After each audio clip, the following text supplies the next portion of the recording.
হরে কৃষ্ণ। শ্রীকৃষ্ণ চৈতন্য প্রভু নিত্যানন্দ, শ্রী অদ্বৈত গদাধর, শ্রীবাসাদি গৌর ভক্তবৃন্দ, হরে কৃষ্ণ কৃষ্ণ কৃষ্ণ হরে হরে, হরে রাম রাম রাম হরে হরে।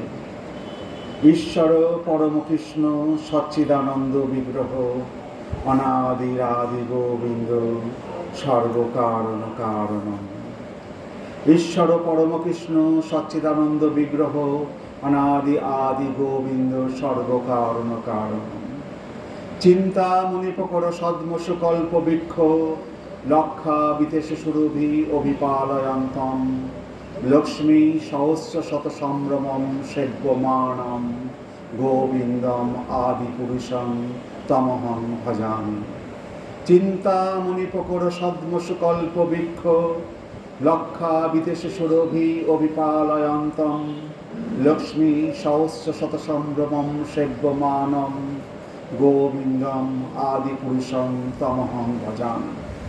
লক্ষ লক্ষ কল্পবৃক্ষে পরিবৃত চিন্তামণি দ্বারা গঠিত গৃহসমূহে সমৃদ্ধ ধামে সুরভি অর্থাৎ কামধেনুগণ যিনি পালন করিতেছেন এবং শত সহস্র লক্ষ্মীগণ কর্তৃক সাদরে পরিসীমিত হইতেছেন, সেই আদি পুরুষ গোবিন্দকে আমি ভজনা করি। চিন্তামণি প্রকর সদ্মসুকল্প বৃক্ষ, লক্ষা বিদেশ সুরভি অভিপালয়ন্তম, লক্ষ্মী সহস্র শত সম্ভ্রমম সেব্যমানম, গোবিন্দম আদি পুরুষং তমহং ভজামি। বেণুং কনন্তম অরবিন্দ দলায়তাক্ষং, বহারবতম সমসিতাম বুধ সুন্দরাঙ্গম, কন্দর্প কোটি কমনীয় বিশেষ শোভম, গোবিন্দম আদি পুরুষং তমহং ভজামি। বেণুং কনন্তম অরবিন্দ দলায়তাক্ষং, মুরলী বাদলে তৎপর কমল দলের ন্যায় প্রফুল্ল নয়ন, ময়ূর পুচ্ছের দ্বারা ভূষিত মস্তক, নীল মেঘবর্ণ যে সুন্দর শরীর, কোটি কন্দর্প মোহনকারী বিশেষ শোভাবিশিষ্ট সেই আদি পুরুষ গোবিন্দকে আমি ভজনা করি। বেণুং কনন্তম অরবিন্দ দলায়তাক্ষং, বহারবতং সমসিতাম বুধ সুন্দরাঙ্গম, কন্দর্প কোটি কমনীয় বিশেষ শোভম, গোবিন্দম আদি পুরুষং তমহং ভজামি। আলোল চন্দ্র ক্লসদ বনমাল্য বংশী, রত্নাঙ্গদং পুনয়কেলি কলা বিলাসম, শ্যামং ত্রিভঙ্গ ললিতম নিয়ত প্রকাশম, গোবিন্দম আদি পুরুষং তমহং ভজামি। যাহার গলদেশে দোলায়িত চন্দ্রক শোভিত বনমালা, বংশী ও রত্নাঙ্গদ যাহার করদ্বয়ে, তিনি সর্বদা প্রণয়কেলি বিলাসযুক্ত ললিত ত্রিভঙ্গ শ্যামসুন্দর রূপই যাহার নিত্য প্রকাশ, সেই আদি পুরুষ গোবিন্দকে আমি ভজনা করি। আলোল চন্দ্র ক্লসদ বনমাল্য বংশী, রত্নাঙ্গদং প্রণয়কেলি কলা বিলাসম, শ্যামং ত্রিভঙ্গ ললিতম নিয়ত প্রকাশম, গোবিন্দম আদি পুরুষং তমহং ভজামি। আলোল চন্দ্র ক্লসদ বনমাল্য বংশী, রত্নাঙ্গদং প্রণয়কেলি কলা বিলাসম, শ্যামং ত্রিভঙ্গ ললিতম নিয়ত প্রকাশম, গোবিন্দম আদি পুরুষং তমহং ভজামি। অঙ্গানি যস্য সকলেন্দ্রিয় বৃত্তিমন্তি, পশ্যন্তি পান্তি কলয়ন্তি চিরং জগন্তি, আনন্দ চিন্ময় সদুজ্জ্বল বিগ্রহস্য, গোবিন্দম আদি পুরুষং তমহং ভজামি। যাহার বিগ্রহ আনন্দময় চিন্ময় ও পরম উজ্জ্বল এবং সেই বিগ্রহগত অঙ্গ সকল প্রত্যেককেই অন্যান্য ইন্দ্রিয়র বৃত্তি বিশিষ্ট এবং যিনি চিদচিৎ অনন্ত জগৎ সমূহকে নিত্যকাল যাবৎ দর্শন করেন, পালন এবং প্রকাশ করেন, সেই আদি পুরুষ গোবিন্দকে আমি ভজনা করি। অঙ্গানি যস্য সকলেন্দ্রিয় বৃত্তিমন্তি, পশ্যন্তি পান্তি কলয়ন্তি চিরং জগন্তি, আনন্দ চিন্ময় সদুজ্জ্বল বিগ্রহস্য, গোবিন্দম আদি পুরুষং তমহং ভজামি। অঙ্গানি যস্য সকলেন্দ্রিয় বৃত্তিমন্তি, পশ্যন্তি পান্তি কলয়ন্তি চিরং জগন্তি, আনন্দ চিন্ময় সদুজ্জ্বল বিগ্রহস্য, গোবিন্দম আদি পুরুষং তমহং ভজামি। হরে কৃষ্ণ হরে কৃষ্ণ। এই এটার শেষ পাতায় দেখুন শ্রী শিক্ষাষ্টকম লেখা আছে। সবার শেষ পাতায় প্রথমে শ্রী শিক্ষাষ্টকম লেখা আছে। হ্যাঁ, এই শিক্ষাষ্টকম আমাদের চৈতন্য মহাপ্রভু যে 8টি শ্লোক আমাদের কাছে দিয়ে গেছেন, সেই 8টি শ্লোককে এই শিক্ষাষ্টকম বলা হয়। তার প্রথম শ্লোকটা আমরা পড়ব আজকে। প্রথম শ্লোকটা হচ্ছে চেত দর্পণ মার্জনম ভব মহাদাবাগ্নি নির্বাপনম শ্রেয় কৈরব চন্দ্রিকা বিতরণম বিদ্যাবধূ জীবনম আনন্দাম্বুধি বর্ধনম প্রতিপদম পুণ্যামৃত আস্বাদনম সর্বাত্মস্থাপনম পরম বিজয়তে শ্রীকৃষ্ণ সংকীর্তনম। তো এই শ্লোকের মানে হচ্ছে চিত্তরূপ দর্পণের মজ্জনকারী, ভবরূপ মহাদাবাগ্নির নির্বাপনকারী, জীবের মঙ্গলরূপ কৈরব চন্দ্রিকা বিতরণকারী, বিদ্যাবধূর জীবন স্বরূপ আনন্দ সমুদ্রের বর্ধনকারী, পদে পদে পুণ্যামৃত আস্বাদন স্বরূপ এবং সর্বস্বরূপে শীতলকারী শ্রীকৃষ্ণ সংকীর্তন বিশেষ রূপে জয়যুক্ত হন। তো আপনারা এই শিক্ষাষ্টকম আজকে প্রথম শ্লোকটা পড়াচ্ছি।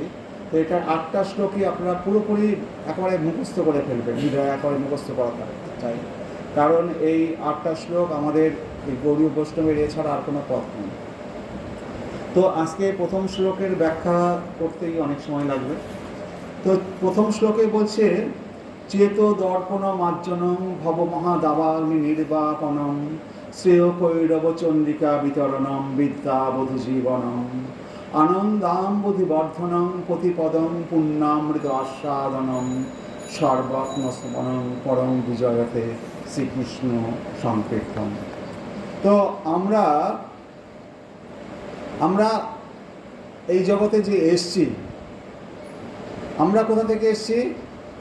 ভগবত ধাম থেকে। ভগবত ধাম থেকে কার কাছ থেকে এসছি? ভগবান শ্রীকৃষ্ণের কাছ থেকে এসছি। আমরা জীবাত্মা, আর শ্রীকৃষ্ণের একটা রূপ হচ্ছে পরমাত্মা। তো এই আমরা যে এসছি, আমরা এই ভব সমুদ্রে এসছি, মায়ের জগতে এসছি, এই একটা জড় জগতে আমরা এসছি।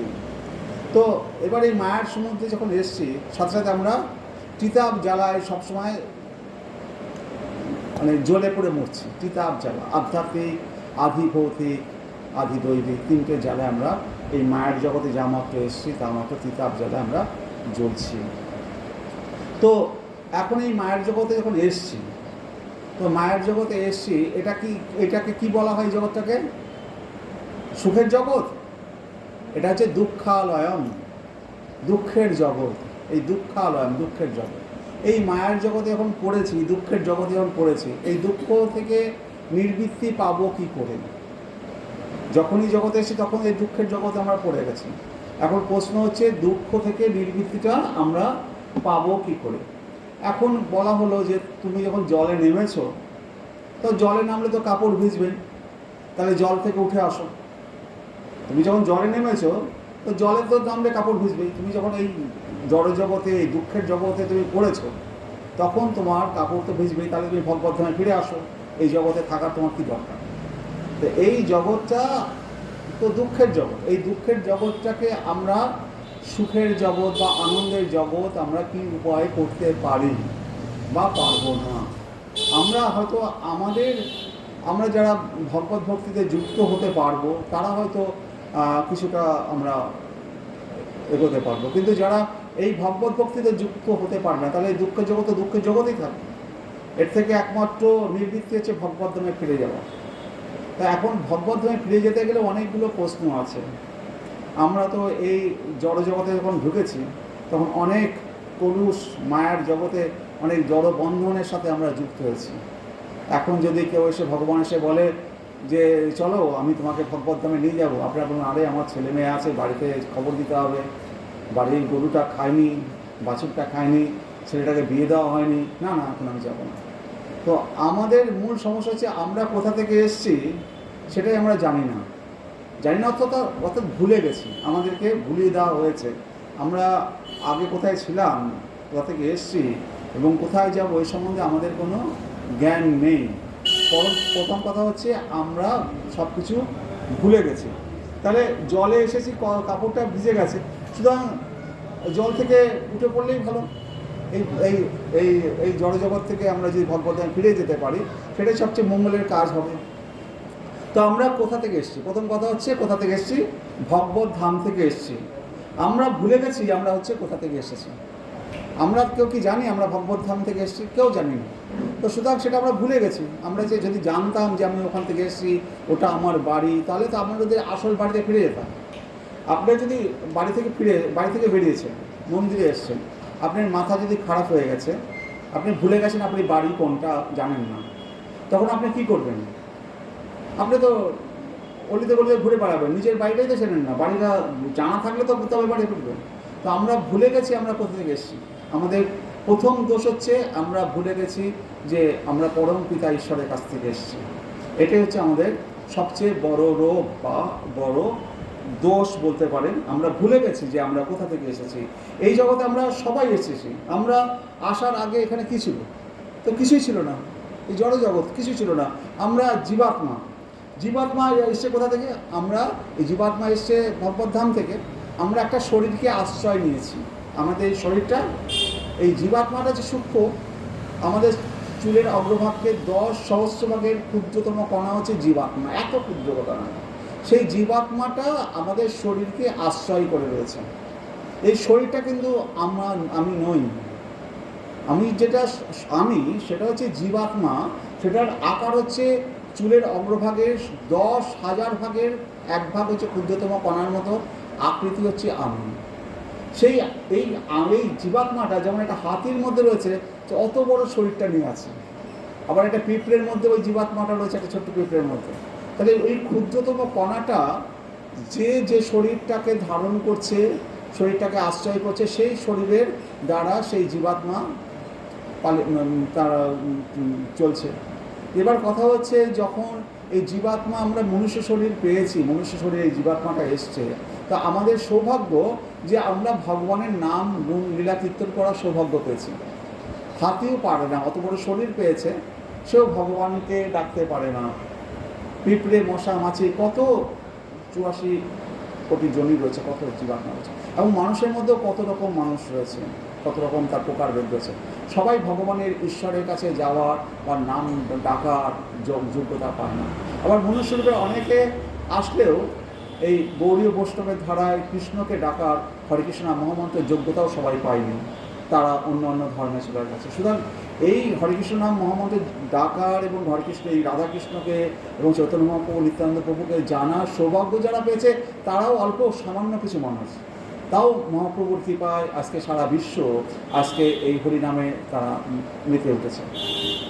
তাহলে এই জীবাত্মা আমাদের এই শরীরটাকে আশ্রয় করেছে এবং আমাদের ভাগ্য ভালো যে আমরা এই মনুষ্য শরীরে এই জীবাত্মাটা পেয়েছি, যে মনুষ্য শরীরকে আশ্রয় করেছে।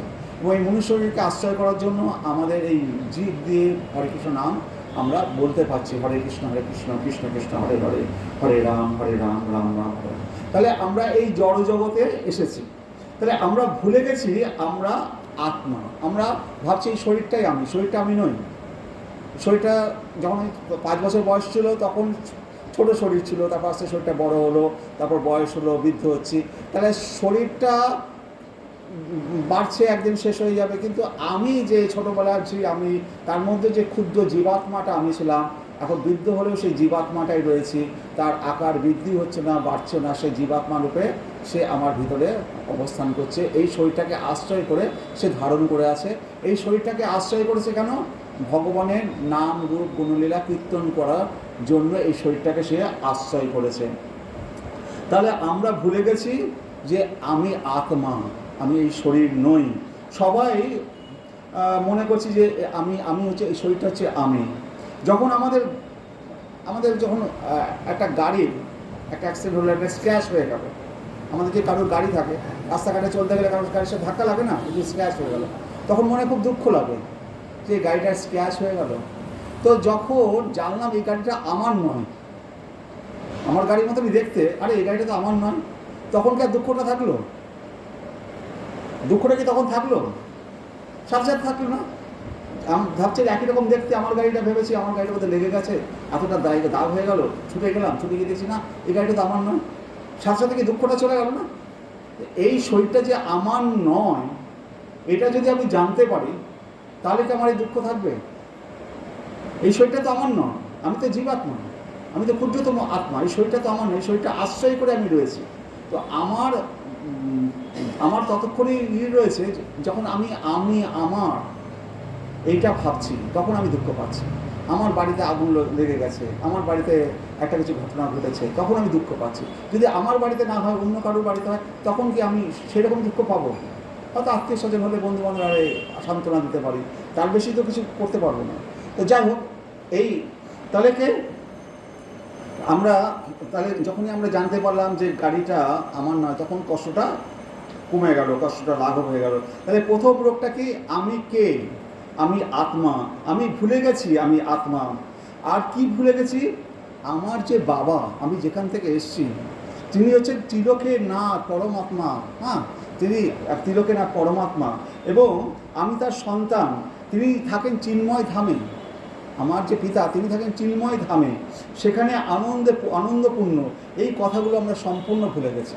তাহলে আমরা যেমন বাড়ি থেকে বেরিয়ে এসেছি, ভুলে গেছি, আমার মাথা অনেকে খারাপ হয়ে গেছে, ভুলে গেছি সে বাড়িটা কোথায়, সে ঘুরে বেড়াচ্ছে।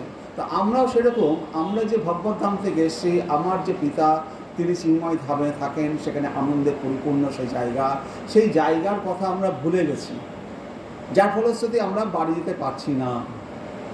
এটা হচ্ছে আমার দোষ, একটা আমাদের বড় রোগ।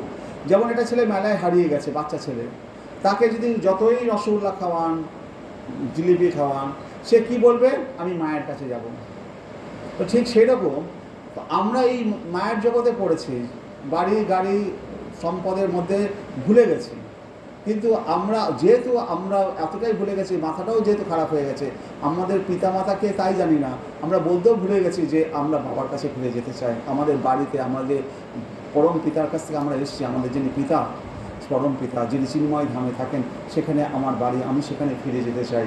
এই কথাগুলো আমরা সম্পূর্ণ ভুলে গেছি। এই কথাগুলো আমরা তাই আমরা আমাদের চেতনা, তাহলে কেন ভুলে গেছি? আমাদের চেতনাটাকে ঢাকা আছে। আমাদের চেতনা, চিত্তরূপ দর্পণ, চেতনাটাকে ঢাকা আছে। যেমন মানুষ ভুলে যায় কখন? যখন যার জ্ঞান থাকে না। যখন জ্ঞান থাকে না, পাগল হয়ে যায়, তখন চেতনাটাই তার কাজ করে না, চিন্তাটাই কাজ করে না, বুদ্ধিটাই কাজ করে না। তাহলে আমাদের চেতনাটাকে ঢাকা আছে। তাহলে আমাদের কি করা উচিত? চেতনাটাকে উন্মুক্ত করা উচিত। এই ঢাকা আছে যেটা, ঢাকাটা সরিয়ে দেওয়া উচিত। একটা প্রদীপকে যদি আমি একটা গামলা চাপা দিয়ে দিই, প্রদীপ আলোটা বাড়িতে পড়বে না। তো আমরা যদি পাত্রটাকে সরিয়ে দিই, তবে প্রদীপের আলোটা উন্মুক্ত হয়ে সবাই দেখতে পাবে। তো আমাদের চেতনাটাকে ঢাকা আছে, তাই আমাদের এই চেতনাটাকে উন্মুক্ত করতে হবে। তো উন্মুক্ত করা উচিত। এই চেতনাটা কিসে ঢাকা আছে? ধুলো পড়ে গেছে। চেতনা মানে চিত্তরূপ দর্পণ। এই চেতনাটা হচ্ছে আমাদের যে আত্মা, ভিতরে যে আত্মা, সেই আত্মাকে বলা হয় দর্পণ। আয়নার সাথে তুলনা করেছে, চেতনাকে আয়নার সাথে তুলনা করেছে। সেই আয়নাতে ধুলো পড়ে গেছে। ধুলো পড়ে যাওয়ার ফলে কী হয়েছে? চিত্তরূপ দর্পণটায় ধুলো পড়ে যাওয়ার জন্য সেখানটায় আর মুখ দেখা যাচ্ছে না। যদি আয়নায় ধুলো পড়ে যায়, মুখ দেখা যাবে? মুখ দেখা যাবে না। কিন্তু যদি অল্প ধুলো পড়ে, তো অল্প ধুলো পড়লে কিছু দেখা যাবে। যেমন ধরুন, বেশি ধুলো পড়লে তো দেখা যাবে না। যেমন গাড়ি বাড়ি, আত্মীয় স্বজন, এইগুলো যার কিছুই নেই, তখন সে কী বলবে? ধর বাড়ি গাড়ি কিছু নেই, ধন সম্পত্তি কিছু নেই, ও ভগবান নাম করে ভগবত ধামে চলে যায় হলো। যার কিছু নেই, তার বেঁচে থেকে আর কী লাভ আছে? হ্যাঁ, হরে কিছু নাম করে ভগবানের ধামে চলে যায়। আর তার মানে কি? তার ধুলোটা কম আছে। আর ধুলোটা কি? যার বাড়ি আছে, গাড়ি আছে, ধন দৌলত আছে, সম্পদ আছে, অফিসে বড় বস, হ্যাঁ, সে তার সমাজে একটা স্ট্যাটাস মেনটেন করে চলে। সন্ধ্যের সময় যখন আসে, একটা বিশাল গাড়িতে আসে, সে সবাইকে জাহির করে আমি এই, আমি ওই। তাহলে পরে সে কি ভগবত ধামে ফিরে যেতে চাইবে? সে ফিরে যেতে চাইবে। সে বলবে, আরে এত ধন সম্পদ, তা আত্মীয় স্বজন, এত টাকা, এত সম্পদ, এত গাড়ি বাড়ি আছে, আমি ভগবত ধামে যাওয়াটা তার মাথায় আসে না। তার মানে তার চেতনাকে চিত্তরূপ দর্পণে আয়নাটায় এত বেশি ধুলো পড়েছে, সে আর ভগবত ধামে নিজের পিতার কাছে বাড়ি যেতে ইচ্ছাই করবে না, তার যেতে না। তাহলে আত্মীয় স্বজন, বাড়ি গাড়ি, টাকা পয়সা, ধন দৌলত, এগুলো হচ্ছে ধুলোর আবরণ। আর সবচেয়ে বড় ধুলো কি? আমার শরীর। এই শরীরটাকে যে আমি ভাবছি না যে আমার শরীর, না, এটা হচ্ছে সবচেয়ে বড় ধুলো। তাহলে এই বাসনা, কামনা বাসনাগুলো, এগুলো ধুলোর মতো ঢেকে আছে। এই যে কামনা বাসনা, বাড়ি গাড়ি ধন সম্পত্তি আরও হোক, এই সমস্ত যে কামনা বাসনা, এগুলো ধুলোর মতো ঢেকে আছে। তো গাড়ি বাড়ি ব্যাংক ব্যালেন্স এগুলো হচ্ছে একটা আসক্তি। এই আসক্তিগুলো আমাদের ছেড়ে যেতে হবে। যতক্ষণ এই ধন দৌলত ঐশ্বর্যর প্রতি আসক্তি আছে, এই আসক্তি থেকে আমাদেরকে বেরোতে হবে, আসক্তি ধরে। তো সবচেয়ে বড় ধুলো কি? আমার শরীর। সব ময়লা ধুলো, সব ময়লা ধুলো। আচ্ছা, আমাদের প্রথম রোগটা কী তাহলে? আমি আমাকে ভুলে গেছি। একটা হচ্ছে আমি আমাকে ভুলে গেছি, আমি যে আত্মা না শরীর সেটা আমি জানি না। কী জন্য ভুলে গেলাম? আমাদের চেতনার উপর ময়লা আছে বলে। আমি যে শরীর না আত্মা সেটা ভুলে গেছি, কারণ আমার চেতনা যে মানে চেতনা বা চৈতন্য কণা যার দ্বারা আমি যে আত্মাটা, তার উপর এত ধুলো পড়ে গেছে, যার ফলে যে আমি ভুলে গেছি আমি আত্মা না শরীর। তো ময়লাগুলো কি? ময়লাগুলো হচ্ছে কামনা বাসনা, ধন দৌলত ঐশ্বর্য বাড়ি হচ্ছে কামনা বাসনা। এইগুলোকে শাস্ত্রে বলছে উপাধি। এই যে কামনা বাসনা, এইগুলোকে শাস্ত্রে কি বলছে? উপাধি। কি উপাধি? আমি এই বাড়ির মালিক, আমি এই অফিসের বস, এই পুকুরটা আমার, এই গাড়িটা আমার, এই যে আমি আমার, এগুলো হচ্ছে উপাধি। হ্যাঁ, এই ধন দৌলত সম্পদ ব্যাংক ব্যালেন্স এইগুলো হচ্ছে এই কামনা বাসনার, এইগুলো হচ্ছে উপাধি। এই হচ্ছে উপাধি। তো এটা হচ্ছে উপাধি। শাস্ত্রে কী বলা হয়েছে? এই উপাধিগুলোকে আমাদের দূরে সরাতে হবে। আমি আমার, যে আমরা বলছি এই বাড়িটা আমার বাড়ি থেকে আমার মানে আমার বাড়ি নয়, এই কথাটা বলবো এরকম মাথায় আসতেই চাইবে না, অত সহজে আসতে চাইবে না। এই উপাধি থেকে আমাকে সরতে হবে, যে আমার এটা বলা যাবে না। যদি আমার বাড়ি থাকেও এটা ভগবানের বাড়ি, আমার কিছু নেই। যতক্ষণ না আমরা বিনির্মুক্তম, মানে এর থেকে বেরিয়ে আসতে, উপাধি থেকে আমরা সরে আসতে না পারছি, ততক্ষণ আমরা নির্মল হতে পারবো না। তাই বলছে শাস্ত্রে, কি বলছে? সর্ব উপাধি বিনির্মুক্তম তৎপরত্বেন নির্মলম। সর্ব উপাধি বিনির্মুক্তম। এই যে উপাধি, ধন দৌলত ঐশ্বর্যের আমি মালিক, আমি বাড়ির বস, আমি অফিসের বস, আমার বাড়ি, আমার পুকুর, আমার গাড়ি, এই যে উপাধিগুলো নিয়ে বসে আছি, এই সর্ব উপাধি বিনির্মুক্তম। এই উপাধিগুলোকে যতক্ষণ আমার মন থেকে, হৃদয় থেকে দূরে সরিয়ে না দিচ্ছি, ততক্ষণ আমার কি বলবে? তৎপরত্বেন নির্মলম, আমার এই আত্মা নির্মল হবে না। তাহলে আত্মাটা নির্মল হতে গেলে আমাকে উপাধি শূন্য হতে হবে। আমি না ব্রাহ্মণ, না আমি ক্ষত্রিয়, না আমি বৈশ্য, না শূদ্র। তো মহাপ্রভু বলেছেন, আমি ক্ষত্রিয় নই, বৈশ্য নই, শূদ্র নই, আমি গোপীর দাসানুদাস, গোপীর দাসানুদাস। তাহলে আমি গোপীদের দাসানুদাস। আমি না ক্ষত্রিয়, না বৈশ্য, না শূদ্র, না ব্রাহ্মণ না। তাহলে এই যে উপাধি, ব্রাহ্মণটাও একটা উপাধি, ক্ষত্রিয় একটা উপাধি, সমস্ত উপাধি থেকে বিনির্মুক্ত, অন্ধলত ঐশ্বর্য থেকে বিনির্মুক্ত হচ্ছে। এমনকি সে বলছে যে আমি ব্রাহ্মণ, ক্ষত্রিয়, বৈশ্য এই সমস্ত উপাধি থেকেও আমি, এইগুলোও আমি নই। আমার পরিচয় হচ্ছে আমি গোপী দাসানুদাসনা। এই হচ্ছে আমার দাস হচ্ছে আমি, এইটা হচ্ছে আমার পরিচয়। তাহলে কি হচ্ছে? সর্ব উপাধি বিনির্মুক্তম তৎপরত্বেন নির্মলম। তো সমস্ত উপাধি চলে গেলে কি হবে? সমস্ত কিছু নির্মল হবে, তৎপরত্বেন নির্মলম। তো এই উপাধিগুলোকে যদি সরিয়ে দিই আমার মন থেকে, তাহলে পরে আমাদের আত্মাটা নির্মল হবে। তাহলে এটা পদ্মপুরাণে এই শ্লোকটা দেওয়া আছে। এই শ্লোকটা আমাদের মুখস্থ করতে হবে, সর্ব উপাধি বিনির্মুক্তম তৎপরত্বেন নির্মলম। তা আমরা যদি ভক্তি করতে চাই, বা এটা পদ্মপুরাণে এটা ভক্তির সংজ্ঞা দেওয়া হয়েছে, যদি আমরা ভক্তি করতে চাই তাহলে জানতে হবে ভক্তি কাকে বলে। আমরা তো সবাই বলি যে আমি ভক্তি করতে চাই, আমি অত জ্ঞান ট্যান করতে চাই না, অত ধ্যান দৌলত করতে চাই না, আমরা সবাই ভক্তি করতে চাই। আরে ভক্তিটা কি সেটা তো জানতে হবে। ভক্তি বলছি সবাই আমরা, তো কেউ তো আমাদের শিখিয়ে দিচ্ছে না হাতে কলম দিয়ে, ভাই ভক্তিটা এটা। আমাদের হাতে কলম দিয়ে গুরু মহারাজকে কেউ যদি শিখিয়ে দেয়, দেখো ভাই এইটাকে ভক্তি বলে, তবে তো আমরা জানবো এটা ভক্তি বলে। আমাদের কি আছে, আমরা সবসময় এত লেকচার শুনছি, এত কিছু সব শুনছি, কিন্তু আসল জিনিসটা যেটা আমরা ভক্তি করব, ভগবানের কাছে ভক্তি করব, সে ভক্তি করার জায়গাটাই কেউ শেখাতে চায় না, বা সেও হয়তো জানে না, কাউকে দোষ দিচ্ছে না। তো কাকে শিখাবে? যে শিখাবে সেও হয়তো জানে না, আর যাকে শিখাবে সেরকম শিষ্য হয়তো পায় না।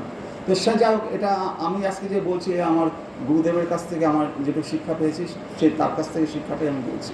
তো এটা আমারও কিছু আমার কিছু না, তার কাছ থেকে আমি যেটুকু শিক্ষা পেয়েছি সেই শিক্ষা অনুযায়ী আমি আজকে কথাগুলো বলছি। হরে কৃষ্ণ। তো আমরা যদি ভক্তি করতে চাই তাহলে জানতে হবে ভক্তি কাকে বলে। যখন আমরা নির্মল, যখন আমার আত্মাটা নির্মল হয়ে গেল, তখন নির্মল হয়ে যাওয়ার পরে কী হচ্ছে, ঋষিকেন ঋষিকেশ সেবনম ভক্তি উচ্চতে। তো আমার আত্মাটা নির্মল না হওয়া পর্যন্ত কিন্তু আমি পরের লাইনে আসতে পারছি না, ঋষিকেন ঋষিকেশ সেবনম ভক্তি উচ্চতে, ভক্তি উচ্চতে। তাহলে ঋষিকেন ঋষিকেশ সেবনম ভক্তি উচ্চতে, যখন ইন্দ্রিয় দিয়ে ভগবানের সেবা করা হয় সেটার নাম হচ্ছে ভক্তি। তো ইন্দ্রিয় কি, আমাদের পঞ্চ জ্ঞানেন্দ্রিয়, চক্ষু কর্ণ নাসিকা জিহ্বা ত্বক হাত সমস্ত কিছু দিয়ে যখন ভগবানের সেবা করছি তখন তাকে বলা হচ্ছে ভক্তি। কিন্তু তার আগে আমাদের যে সর্ব উপাধি বিনির্মুক্তম তৎপরেত্তন নির্মলম, তারপরে আসছে ঋষিকেন ঋষিকেশ সেবনম ভক্তি উচ্চতে, তবে তাকে বলা হয় ভক্তি। তখন যখন আমরা সেই নির্মল হৃদয় ইন্দ্রিয়গুলো দিয়ে, এই নির্মল ইন্দ্রিয়গুলো দিয়ে যখন আমরা ভগবানের সেবা করব তখন সেটাকে বলা হবে ভক্তি। আমাদের বিনির্মুক্ত যদি না হই, উপাধিগুলো শূন্য না হই, আর আমি ভগবানকে বললাম ভগবান 10 টাকার বাতাসা দিয়েছি, আমার জন্য এটা হয়, আমার জন্য ওটা হয়, এটাকে ভক্তি বলা যাবে না। কারণ কি, ওখানে আমার উপাধি শূন্য হয়নি, আমি সেখানে পয়সার বিনিময়ে বাতাসা দিচ্ছি আর ভগবানের কাছে কিছু চাইছি, সেখানে আমার জন্য চাইছি বা আমার ছেলের কারোর জন্য চাইছি, তাহলে এটা আমাদের উপাধি শূন্য হচ্ছে না। তাহলে সর্ব উপাধি বিনির্মুক্তম তৎপরেত্ত নির্মলম, তারপরে আসবে ঋষিকেন ঋষিকেশ সেবনম ভক্তি উচ্চতে। তারপরে আমরা যদি আমাদের এই পঞ্চ ইন্দ্রিয় দিয়ে ভগবানের সেবা করতে পারি সেটাকে বলা হচ্ছে মানে ভক্তি। হে ভগবান, তোমাকে আমি 10 টাকা বাতাসা দিলাম, আমার এটা হয়ে যাওয়ার জন্য, সুতরাং এটা কোনো ভক্তি নয়। যখন ইন্দ্রিয় নির্মল হবে, সেই নির্মল হৃদয় দিয়ে যখন ভগবানের সেবা করা হবে তখন সেটার নাম হচ্ছে ভক্তি। তাহলে যখন ইন্দ্রিয় নির্মল হবে, ইন্দ্রিয়টাকে নির্মল হতে হবে, সেই নির্মল হৃদয় দিয়ে যখন ভগবানের সেবা করা হবে তখন সেটার নাম হবে ভক্তি। এই যে ধুলো ময়লা জমে আছে এবং আমাদের চেতনাকে ঢেকে রেখেছে, এই ধুলো ময়লা কী দিয়ে সরাতে চাই হবে? এই যে ধুলো ময়লা, চেত দর্পণ মার্জনম, এই চিত্তরূপ যে দর্পণ, যে আয়না, যে আমাদের যে আত্মা, সেই চিত্তরূপ দর্পণ আয়না স্বরূপ, এই দর্পণ আয়নাটাকে যে ধুলো ময়লা দিয়ে, কামনা বাসনার ধুলো ময়লা দিয়ে ঢেকে রেখেছে, যেটাতে মুখ দেখতে পাচ্ছি না, পরমাত্মা আত্মদর্শন করতে পারছি না, এই আয়না থেকে ধুলো ময়লা সরাতে গেলে কী করতে হবে? হরে কৃষ্ণ মহামন্ত্র জপ করতে হবে। হরে কৃষ্ণ কৃষ্ণ কৃষ্ণ হরে হরে, হরে রাম রাম রাম হরে। তাই এটা আমাদের কে শুনিয়ে গেছে? মহাপ্রভু শুনিয়ে গেছে। মহাপ্রভুর কাছ থেকে আমরা এটা শিখেছি। এটা কোথায় আছে? চেত দর্পণ মার্জনম, মহাপ্রভু যে শিক্ষাষ্টকম দিয়ে গেছে তার প্রথম শ্লোকে মহাপ্রভু এই চেত দর্পণ মার্জনের কথা বলেছে। চিত্ত একটা দর্পণের মতো, তাকে মার্জন করতে হবে, মানে পরিষ্কার করতে হবে। এখন কীভাবে মার্জন করবেন? কেউ ভাববে যে চলো ঝাঁটা খুন্তি নিয়ে শুরু করে দিই মার্জন করা। আমাদের ঝাঁটা খুন্তি নয়, আমাদের মার্জন করতে হবে কীভাবে? হরে কৃষ্ণ নাম যত জপ করব, এই ধুলো ময়লাগুলো আমাদের হৃদয় থেকে পরিষ্কার হয়ে হৃদয়টা মানে পরিষ্কার হবে। তাহলে চিত্তরূপ আয়নাটা পরিষ্কার করতে হবে হরিনাম মহামন্ত্র দিয়ে। শ্রীকৃষ্ণ চৈতন্য মহাপ্রভু এইটা আমাদের শিক্ষা দিয়ে গেছেন। আমাদের প্রথম রোগটা কি? আমাদের হৃদয়ে কামনা বাসনা এর আস্তরণ পড়ে গেছে। আমাদের হৃদয়ে চেতনার উপরে কামনা বাসনার আস্তরণ পড়ে গিয়েছে। আমি বাড়ির মালিক নই, এ কথা ভুলে যেতে পারবো? শরীরের কথা তো তারপরে আসবে, আমি বাড়ির মালিক নই এই কথাই আমরা ভুলে যেতে পারি না। তাহলে কি করলে দূর হবে? চেত দর্পণ মার্জনম। যদি হরিনাম করি, হরে কৃষ্ণ কৃষ্ণ কৃষ্ণ হরে হরে, হরে রাম রাম রাম করি, তারপরে আস্তে আস্তে এই সমস্ত উপাধি বিনির্মুক্তম, উপাধিগুলো দূরে সরে যাবে। এই রোগটা পরে আরও কিছু রোগ এসে গেছে। এবার তো আমরা হৃদয়টাকে নির্মল করেছি, কিন্তু এর পরেও বেশ কিছু রোগ, আমাদের যে কামনা বাসনা, কামনা বাসনা তো অত সহজে চলে যাচ্ছে না। যতই আমরা কামনা বাসনাকে দূর করতে চাই তবুও দূর হয় না। যেমন বনে যখন আগুন লাগে, দাবানল লাগে, সেটা কীভাবে লাগে? কেউ কি জ্বালিয়ে দিয়ে আসে? না, সেটা কী হয়? বাসে ঘর্ষণে, গাছে ডালে ঘর্ষণে, যখন ঝড় হয় শুকনো পাতা ডালের সাথে ঘর্ষণ লেগে আগুন ধরে যায়। তাহলে ওখানে কেউ তো আগুন লাগায় না, দাবানল যেটা ধরে আপনি লাগে। তো আমাদের হৃদয়ের মধ্যে যে কামনা বাসনাগুলো রয়েছে, এই কামনা বাসনাগুলো হরে কৃষ্ণ নাম করে দূর করতে করতে এই কামনা বাসনার ডালপালার মধ্যে মধ্যে আবার আগুনও জ্বলে যাচ্ছে, যেটা কাউকে জ্বালাতে হচ্ছে না, আপনা আপনি আগুন জ্বলে যাচ্ছে। দাবাগ্নি, দাবানল বলা হচ্ছে। তাই বলছে চেত দর্পণ মার্জনম ভব মহাদাবাগ্নি, এই ভব সংসারে এই মায়ের জগতে এই দাবাগ্নি, মানে এমনি আগুন লাগার কথা বলেছে বনের দাবাগ্নি, যে আগুনটা আপনা আপনি জ্বলে, কাউকে জ্বালাতে হয় না। আপনার কামনা বাসনা আপনি শেষ করেছেন, আগের পূর্ব জন্মের যে কর্মফল অনুযায়ী আছে সেই অনুযায়ী আবার কামনা বাসনার সৃষ্টি হচ্ছে, সেখানে আপনি যত বন্ধ করতে যাচ্ছেন কিছুতেই নিতে চাইছে না, আবার কামনা বাসনা আসছে। কারণ বহু জন্মের কর্মফল নিয়ে আমরা চলছি না, তো সেই সমস্ত কর্মফলে ঘর্ষণ লাগার পরে দাবাগ্নি আপনি আগুন জ্বলে উঠছে আমাদের হৃদয়ের মধ্যে, কামনা বাসনার আগুন জ্বলছে। তাহলে এটা কার কাছ, তাহলে এই রোগটার পর আরও কিছু রোগ এসে গেছে, সেটা হচ্ছে কামনা বাসনায় আগুন লেগে আছে। আমাদের হৃদয়ে কামনা বাসনার আগুন লেগে আছে, আমরা কামনা বাসনা জ্বলছে। যারা গৃহস্থ লোক তারা বুঝতে পারবে কী করে, যারা গৃহস্থ লোক তো স্ত্রী বলবে পুজো আসলেই এবার কিন্তু শাড়ি নয়, আমার একটা গয়না দিতে হবে। ছেলে বলবে ভাই বাবা মোটরসাইকেল চাই।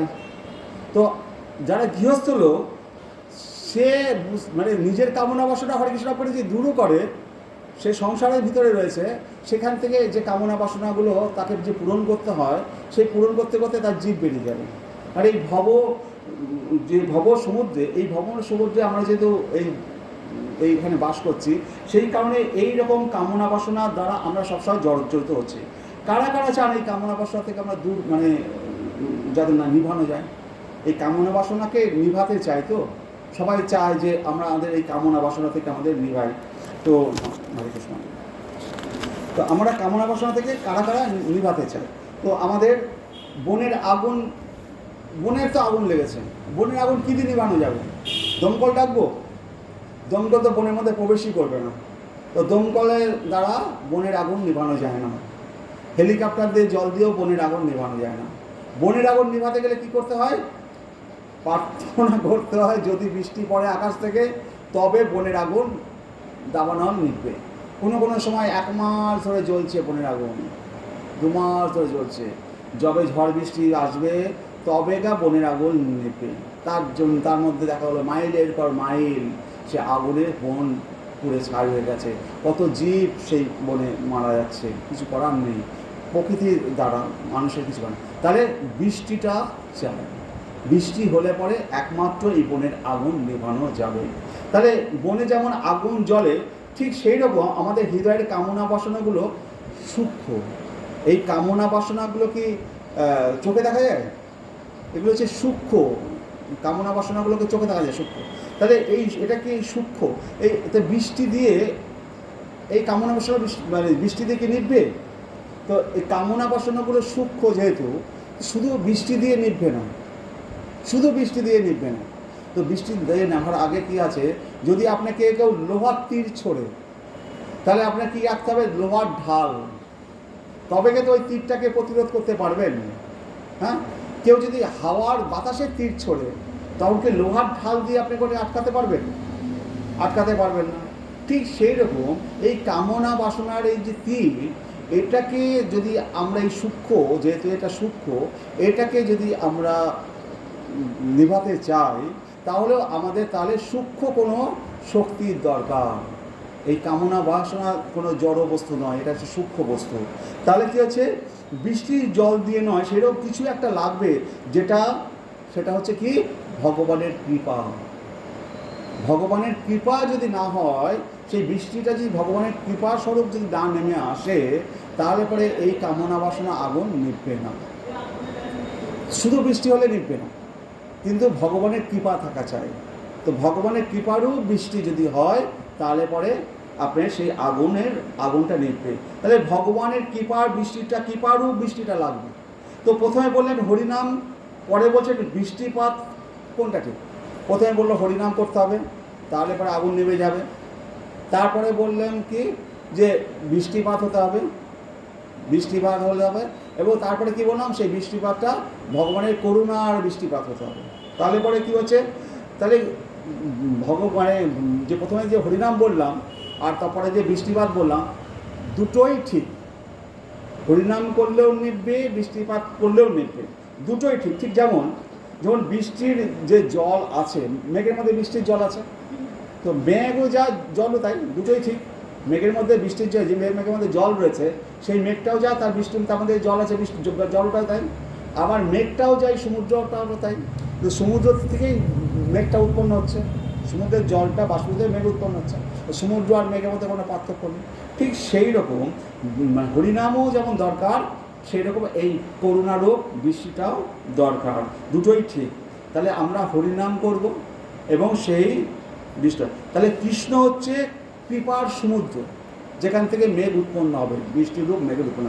কৃষ্ণ হচ্ছে কৃপার সমুদ্র, আর গুরুদেব হচ্ছেন সেই মেঘ, যে সমুদ্র থেকে সেই জলটাকে, কৃপার সমুদ্র থেকে যে জলটাকে সংগ্রহ করে মেঘ হয়েছে। আর হচ্ছে ওখান থেকে যে বৃষ্টিটা পড়বে, সেই হরিনাম রূপ বৃষ্টিটা পড়বে। তো আমরা কি করব? হরিনাম জপ করব। হরে কৃষ্ণ কৃষ্ণ কৃষ্ণ হরে হরে, হরে রাম রাম রাম হরে হরে, হরে কৃষ্ণ কৃষ্ণ কৃষ্ণ হরে হরে, হরে রাম রাম রাম হরে। এবারে যখন জপ করব তখন তো কৃপার বৃষ্টি, ভগবান কৃষ্ণের কৃপা রয়েছে, গুরুদেবের মেঘ রয়েছে, তারপরে আমি হরে কৃষ্ণ কীর্তন করছি, এবার কৃপারূপ বৃষ্টিটা পড়ছে এবং এই কামনা বাসনার আগুন সেটা নিভে গেল। এবার কামনা বাসনার আগুন যখন নিভে গেল, তখন কি হলো? এখন বৃষ্টিটা পড়ে কি হয়েছে? রাস্তাঘাট সব কর্দমাক্ত হয়ে গেছে, কাদা কাদা হয়ে গেছে। তো এই কাদা কাদা জায়গাটা কি আর ভাল লাগবে? কাদা কাদা জায়গা তো ভাল লাগবে না। বৃষ্টিটা হলো, আগুনটা নিভলো, কিন্তু পুরো বনটা কাদা কাদা হয়ে গেছে, সেখানে কি থাকার মতো পরিবেশ হলো? থাকার মতো পরিবেশ হলো না। আগুনটা তো নিভেছে, কিন্তু এই জায়গাটা তো কাদা কাদা হয়ে আছে। তাহলে আমাদের বৃষ্টিটা এত বৃষ্টি হতে হবে যে ওইখানটা যেন সাগর হয়ে যায়, ওখানে যেন পুরো একটা সাগর হয়, মানে সমুদ্রের মেঘ, মানে সমুদ্রের যে মেঘ বৃষ্টিটা হবে, সেখানে যে আমরা হরিনাম এত করে জপ করবো, হরে কৃষ্ণ হরে কৃষ্ণ, বৃষ্টিটা এত বেশি হবে, সেখানে যেন ওই কাদা কাদা না হয়, পুরো সরোবর হয়, যেন একটা সরোবর হয়, স্বচ্ছ জলের সরোবর। হ্যাঁ, সেই সরোবরটা যদি আমরা হরে কৃষ্ণ যত জপ করবো, তাহলে সেটা অল্প জপ করলে কী হবে? কাদা কাদা হয়ে যায়, বৃষ্টি থামলো, কাদা কাদা হয়ে গেল, কিন্তু সেটা বাসযোগ্যের পক্ষে উপযুক্ত হলো না। কিন্তু বেশি বেশি হরে কৃষ্ণ নাম করবো, তাহলে বৃষ্টিটা কী হবে? সরোবরে পরিণত হবে। তো আমাদের কামনা বাসনা আগুন জ্বলছে, কী চাই? করুণারূপ বৃষ্টি। যে জায়গায় এরকম আগুন জ্বলছে সেখানে যদি বৃষ্টি হয়, তবে কি হবে? আগুন নিভে যাওয়ার পর কী হবে? কাদা হবে। এত বৃষ্টি হবে যে সরোবর হয়ে যাবে। অল্প বৃষ্টি হলে কাদা হবে। এটা কিসের বৃষ্টি? এইবার বলছি, এটা কিসের বৃষ্টি? এতক্ষণ ভাবছিলাম আমরা জলের বৃষ্টি হবে, এটা কিসের বৃষ্টি? অমৃতের বৃষ্টি। তাহলে যে সরোবরটা তৈরি হবে, অমৃতের সরোবর হবে।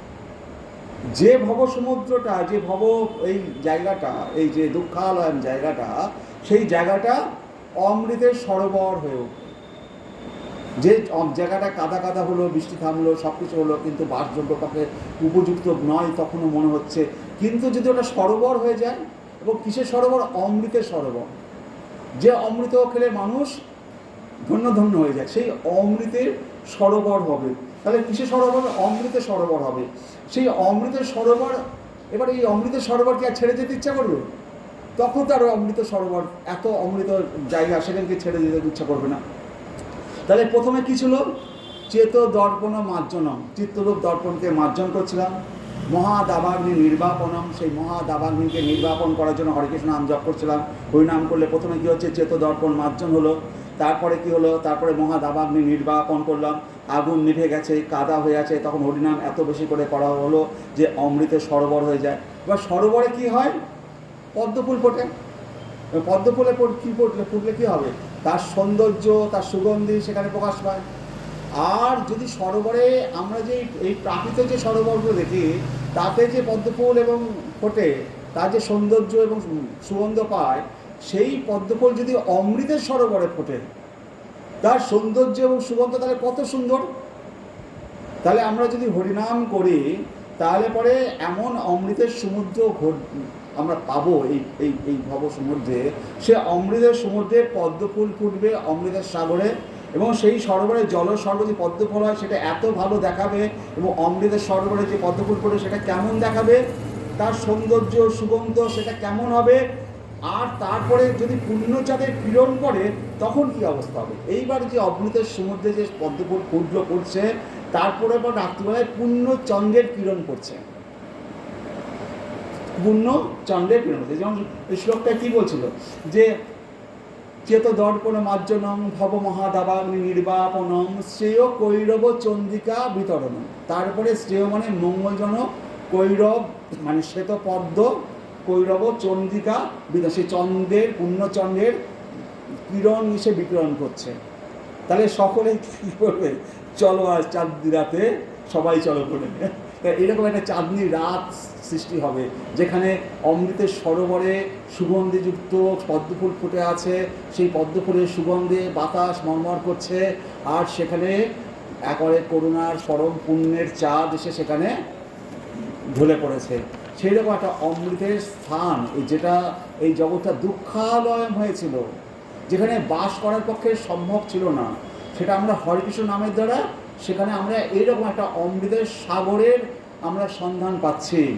আমরা যেখানে আমাদের আগুন জ্বলছিল ভিতরে, আধ্যাত্মিক আদি দৈবিক আদি ভৌতিক তিনটে তিতাব জালে আমরা জ্বলে পড়ে মরছি, সেখানে পদ্মফুলের অমৃতের সরোবরে হয়েছে, পূর্ণচাঁদের কিরণ পড়ছে, পদ্মফুলের সৌন্দর্য এবং সুগন্ধে এক মঙ্গলময় পরিবেশ সৃষ্টি করেছে।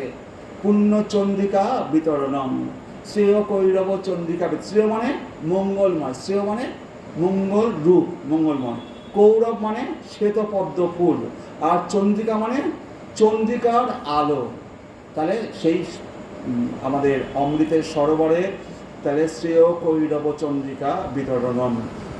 তাহলে হরে কৃষ্ণ মহামন্ত্রে এইরকম চন্দ্রের কিরণ হরিনামে কী হয়েছে, অমৃতের সরোবর হয়েছে, তাতে চন্দ্রের কিরণ পড়েছে, কেমন একটা মনোমুগ্ধর পরিবেশ সৃষ্টি হয়েছে। হরিনাম করলে এমন একটা পরিবেশ তৈরি হয়।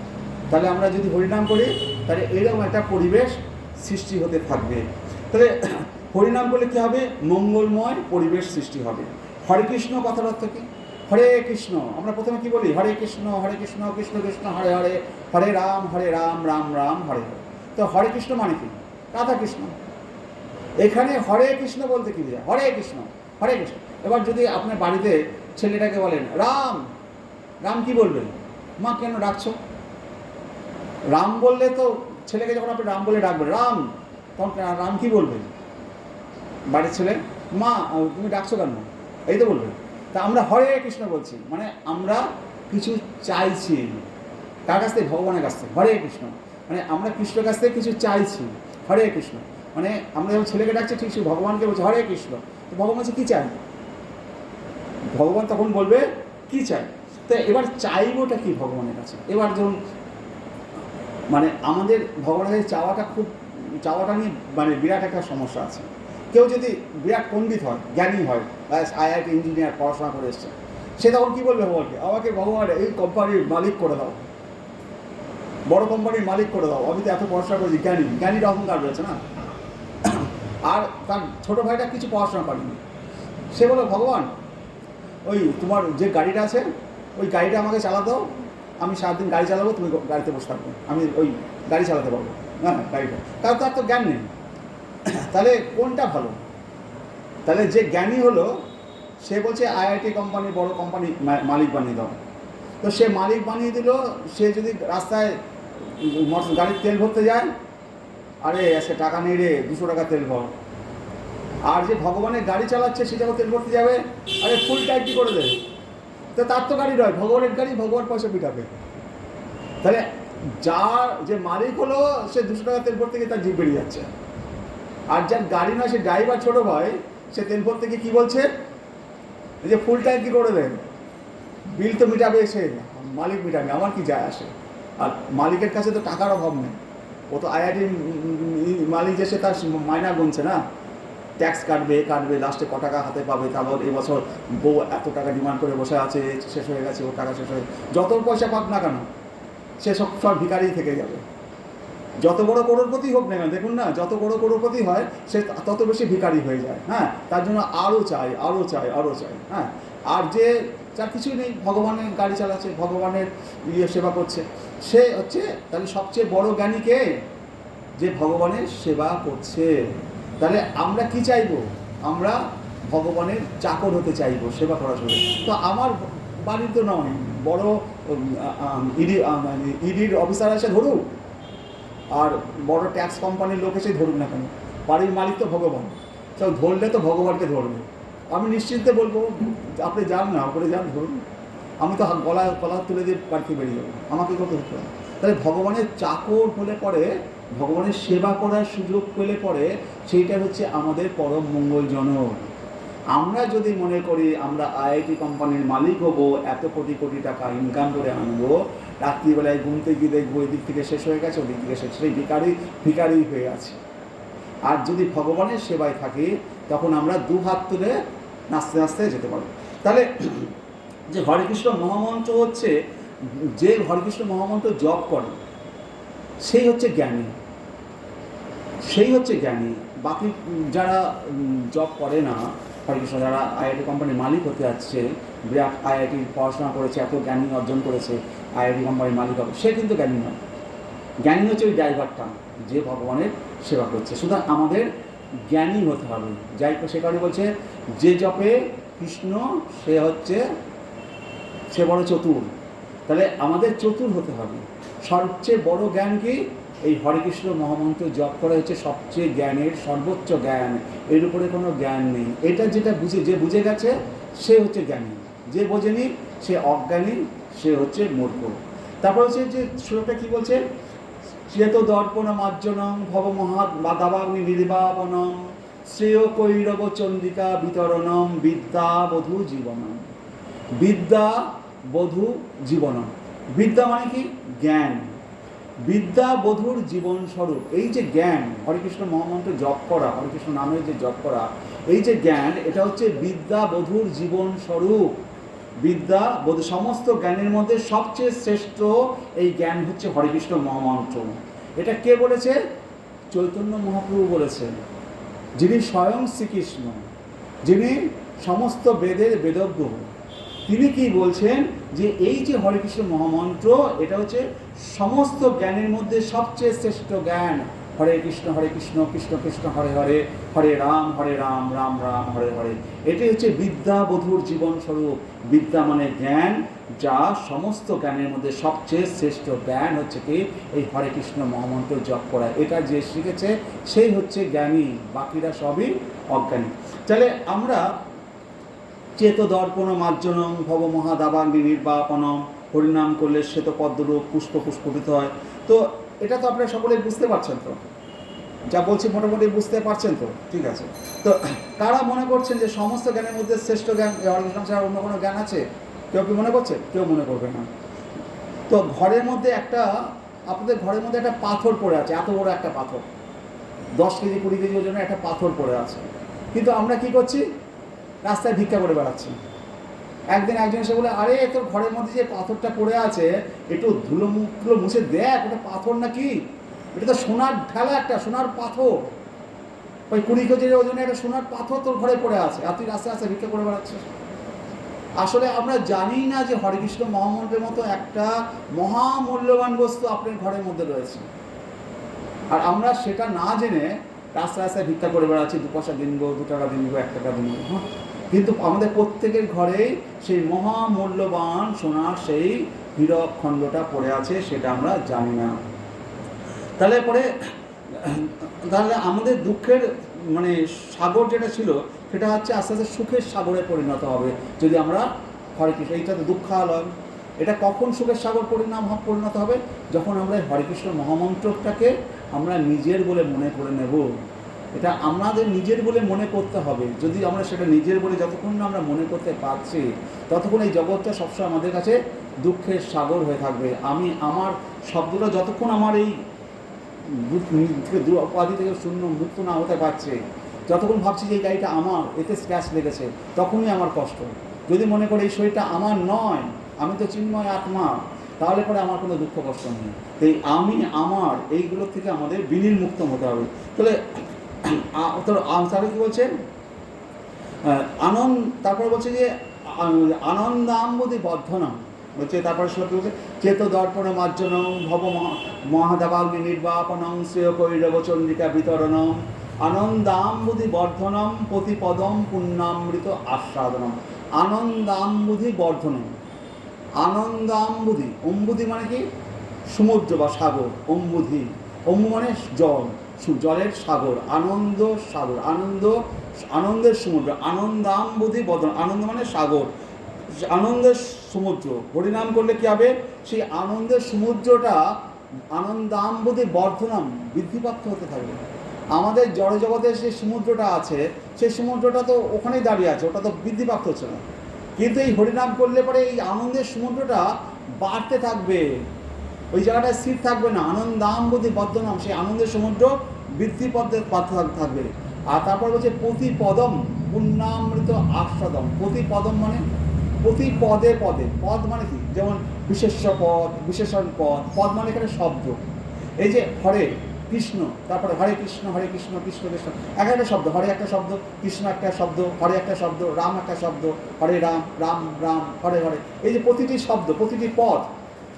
তাই বলছি যে প্রতিপদম, একটা শব্দ উচ্চারণ করলে প্রতিপদম, হরে বললেই হলো, কৃষ্ণ বললেই হলো, হরে কৃষ্ণ কৃষ্ণ কৃষ্ণ হরে হরে।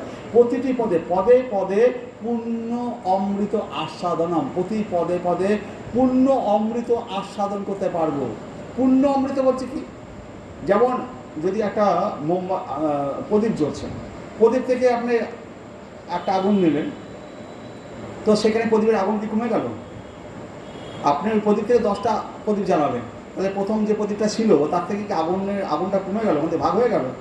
তাহলে ভগবানের এই চিন্ময় বস্তু থেকে যত নেবেন ততই বৃদ্ধিপ্রাপ্ত হবে। আনন্দাম্বুধি বর্ধনম প্রতিপদম পুণ্য অমৃত, সে পুণ্য থেকে যত নেবেন সেটা পুণ্য থাকবে, আপনার এটাও পুণ্য হবে। পুণ্য অমৃত আস্বাদনম, তারপরে প্রতি পদে পদে পুণ্য অমৃত আস্বাদন করতে পারবো। তারপরে কি বলছে যে তারপরে বলছি ইত্যাদি পূর্ণ অমৃত আস্বাদনম। তবে ইত্যাদি শব্দটা মানে কি? মানে ইতি যুক্ত আদি, মানে প্রথম থেকে শেষ পর্যন্ত। আদি মানে শেষ, আর আদি মানে প্রথম বলা, আদি মানে শুরু। ইতি থেকে আদি মানে শুরু থেকে শেষ পর্যন্ত এত কিছুই হরিনাম থেকে আমরা পাবো, সেটা আর বলার মানে আর মহাপ্রভু আর তার শেষ করতে পারছেন না। ইত্যাদি আরও আনন্দাম্বুধি বর্ধনম প্রতিপদম পুণ্যামৃত আস্বাদনম। তারপরে শুরু থেকে শেষ পর্যন্ত যা কিছু আছে তারও বেশি এই হরিনামের থেকে আমরা পাবো।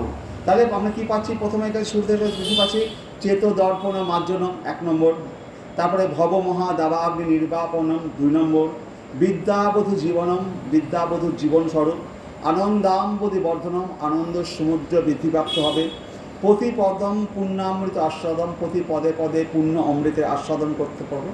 লাস্টে হচ্ছে পরম বিজয়তে শ্রীকৃষ্ণ সংকীর্তনম সর্বাত্মস্থাপনম, পরম বিজয়তে শ্রীকৃষ্ণ সংকীর্তনম হচ্ছে সর্বাত্মস্থাপনম, মানে কি হরিনাম করলে আত্মা সম্পূর্ণরূপে স্নান করে শীতলতা প্রাপ্ত হবে। এই যে হরিনাম করি, হরিনাম করলে কী হবে? আত্মাটা কী হয়, যখন আপনি সারাদিন কাজকাম করে এসেছেন, বাড়ি আসলেন, খুব সুন্দর ঠান্ডা জলে 10 মিনিট 15 মিনিট চান করলেন, চান করার পর ফ্রেশ হয়ে যখন বেরোলেন, মনে কত শান্তি। তাহলে হরিনাম করলে কী হবে? সেই আত্মা সম্পূর্ণরূপে স্নান করে শীতলতা প্রাপ্ত হবে। হরিনাম করলে আত্মা সম্পূর্ণরূপে কলুষ থেকে মুক্ত হবে এবং আত্মা স্বীয় স্বরূপে উদ্ভাসিত হবে। তাহলে এই যে আত্মা হরিনাম করলে কী হবে? তার সম্পূর্ণরূপে স্নান করে সম্পূর্ণ কলুষ সে শরীর থেকে নির্মল হয়ে বেরিয়ে যাবে, আর আত্মা তার সম্পূর্ণরূপে স্বীয় স্বরূপে উদ্ভাসিত হবে। তা আত্মার স্বীয় স্বরূপটা কি? আত্মাটার উপর যে ময়লা জমেছিল, যে নোংরাগুলো জমেছিল, কামনা বাসনা রূপ ময়লা, চিত্তরূপ দর্পণে আয়নাতে দেখা যাচ্ছিল না, সাথে যে সমস্ত ময়লা দূরীভূত হয়ে গেল আমরা স্নান করার পরে, আসল স্বরূপ ফিরে পাবে। আত্মা তার আসল স্বরূপ ফিরে পাবে। তা জীবের আসল স্বরূপ কি? জীবের আসল স্বরূপ হচ্ছে কৃষ্ণের নিত্য দাস। জীবের আসল স্বরূপ কি? কৃষ্ণের নিত্য দাস। নিত্য দাস মানে কি? নিত্য দাস মানে আমরা জন্মান্তর ধরে কৃষ্ণের নিত্য দাস। তারপরে বলছে পরম বিজয়তে শ্রীকৃষ্ণ, আমরা আমাদের স্বরূপটাকে জানতে পারবো। আমরা যে জীবের কৃষ্ণের যে নিত্যদাস সেটাই যদি না জানি, তাহলে ভগবানকে ডাকবো কী করে? হরে কৃষ্ণ কৃষ্ণ কৃষ্ণ হরে হরে ডাকবো কী করে? তাই পরম বিজয়তে শ্রীকৃষ্ণ সংকীর্তন, পরম বিজয় বলতে কী বোঝায়? পরম বিজয় বলতে বোঝায়, যেমন ধরুন আমাদের যে মানে ভারত সরকারের যে সিট আছে 540টা সিট আছে, তো 540টা সিটের মধ্যে কেউ যদি 540টা সিটের মধ্যে 540টা সিটই পায়, তাকে বলে পরম বিজয়। 540টার মধ্যে 539টা পেলো, সেটাকে পরম বিজয় বলে। যতগুলো সিট আছে সবগুলো সিট সে পাবে, তাকে বলা হয় পরম বিজয়। এই যে হরিনাম সংকীর্তন, এই হরিনাম সংকীর্তন পরম বিজয়তে, এ যত পৃথিবীতে যত আপনার আছে, বিজয় আছে, সমস্ত বিজয়ের মধ্যে এর উপরে আর কেউ যাবে না। সমস্ত সিট এর, কেউ বলতে পারবে না যে আমি আমার এই ধর্ম প্রচার করছি, আমাদের এত পার্সেন্ট আমাকে দিতে হবে। কোনো রকম কলিশন সরকার নয়, কোয়ালিশন সরকার বলছে না, কোয়ালিশন করে, এক পার্টি আরেক পার্টির সাহায্য নিয়ে করে। আমাদের যে হরিনাম সংকীর্তন, এই যে মহাপ্রভুর যেটা দিয়ে গেছে, এটার মধ্যে কোনো রকম একেবারে ভেজাল নেই। পুরোটা এই বিশ্ব ব্রহ্মাণ্ডের এই জগতে যা কিছু আছে সম্পূর্ণরূপে সে জয় করে যাবে পরম বিজয়তে শ্রীকৃষ্ণ সংকীর্তন। আর এই যে বিজয়, এই বিজয়ে নিত্যানন্দ কী বলছে, যে যে আমারে কিনিয়া লহ, এই হরেকৃষ্ণ নাম জপ করো, জপ করলে কী হবে, আমাকে কিনে নাও, আমি তোমার বাড়ির চাকর হয়ে যাব। নিত্যানন্দ প্রভু বলছে যে হরিনাম জপ করবে, এই হরেকৃষ্ণ মহামন্ত্রে জপ করবে, তাহলে পরে আমাকে কিনিয়া লও, আমি তার কিনে কি দাসকে কেনে না, তো মহাপ্রভু বলছে তার বাড়ির দাস হয়ে যাবে, যে নিত্যানন্দ প্রভু বলছেন, মহাপ্রভু নিত্যানন্দ প্রভু বলছেন। তাহলে হরেকৃষ্ণ মহামন্ত্রটা আমরা শুধু মানে শিক্ষাষ্টকের প্রথম শ্লোক, 8টা শ্লোক মহাপ্রভু দিয়েছেন। আজকে এই প্রথম শ্লোকটা পড়লাম, তাহলে প্রথম শ্লোকে আমরা বুঝতে পারছি যে এই হরেকৃষ্ণ মহামন্ত্রটা কী জিনিস। এইভাবে যদি আমরা না বুঝতে পারি, তাহলে পরে হরেকৃষ্ণ আমরা জপটা করবো কী করে? এটা আমরা এই আজকে যে পাঠটা দিলাম, সম্পূর্ণরূপে আমার গুরুদেবের কাছ থেকে আমি শ্রবণ করেছি, তো সেটা তার সেজন্য আমি সব গুরুদেবকে আমি প্রণাম করছি। হরে কৃষ্ণ, সমস্ত অপরাধ মার্জনা করুন। আমরা একটু কয়েকবার হরে কৃষ্ণ নাম করি। হরে কৃষ্ণ কৃষ্ণ কৃষ্ণ হরে হরে, হরে রাম রাম রাম হরে হরে, হরে কৃষ্ণ কৃষ্ণ কৃষ্ণ হরে হরে, হরে রাম রাম হরে হরে, হরে কৃষ্ণ কৃষ্ণ কৃষ্ণ হরে হরে, হরে রাম রাম রাম হরে হরে, হরে কৃষ্ণ কৃষ্ণ কৃষ্ণ হরে হরে, হরে রাম রাম রাম হরে হরে, হরে কৃষ্ণ কৃষ্ণ কৃষ্ণ হরে হরে, হরে রাম রাম রাম হরে হরে, হরে কৃষ্ণ কৃষ্ণ কৃষ্ণ হরে হরে, হরে রাম রাম রাম হরে হরে, হরে কৃষ্ণ কৃষ্ণ। তাহলে আপনারা বাড়িতে সবসময় মালা নিয়ে যে যত পারেন হরে কৃষ্ণ নাম জপ করুন। এই জগতে এছাড়া আর কিছু নেই, তো এটাকে যে অবলম্বন করতে পারবে যত তাড়াতাড়ি, সে ধন্য হয়ে যাবে। হ্যাঁ, তো হরে কৃষ্ণ আপনারা চেষ্টা করবেন এটাকে একেবারে হৃদয়ের মধ্যে গেঁথে নেওয়ার। আর এই যে শিক্ষাশ্রমের যে 8টা শ্লোক দেখুন লাস্টে আছে, এটা আপনারা একেবারে মুখস্থ করে ফেলার চেষ্টা করবেন।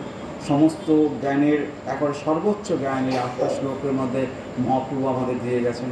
মানে এই 8টা শ্লোককে পুরোপুরি যেন একেবারে কণ্ঠস্থ করে দিই। কণ্ঠস্থ করে কী হবে, মাঝে সাঝে মন্দিরে আসবেন, ভগবানের সামনেই এই শ্লোকগুলো পাঠ করবেন।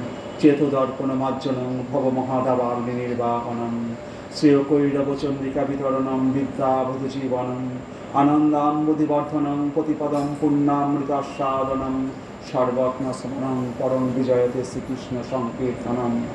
নাম কারে বহুধা নিজ সর্বশক্তি সত্যার্পিতা নিয়মিত স্মরণে ন কাল, এতাদৃশি তব কৃপা ভগবান মমাপি দুর্জৈগমিদৃশ্য নিহাজলিনানুরাগ, তিনাদপি শুনেছেন তরদপি সহিষ্ণুনা, অমানিনা মানদেন কীর্তনীয় সদা হরি, ন ধনম ন জনম ন সুন্দরীং কবিতাং বা জগদীশ কামনে, মম জন্মনীশ্বরে ভবতার ভক্তি অহিতকিতই, ওই নন্দতনুজ কিঙ্করং পতিতং মাং বিষমে ভবম বুধৌ, কৃপয়া তব পাদ পঙ্কজ সিতধুলি সদৃশং বিচিন্তয়, নয়নং গরদস্যু ধারয়া বদনং গদ গদ বুদ্ধয়া গিরা পুলকৈ নিচিতং বপু কদ তব নাম গ্রহণে ভবিষ্যতি যুগায়িতম নিমেষণ চক্ষুষা প্রাবিশায়িতম শূন্যায়িতম জগৎ সর্বং গোবিন্দ বিরহে নামে আশ্লিষ্ট বা পাদরতম বিনষ্টু মাম অদর্শনম মর্মহতং করদবা যথা তথা বা বিদধত বঙ্কট মত প্রাণনাথস্থ সয়েবনা কর।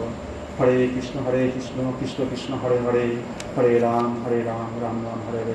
ওম নমো ভগবতে বাসুদেবায় নমঃ।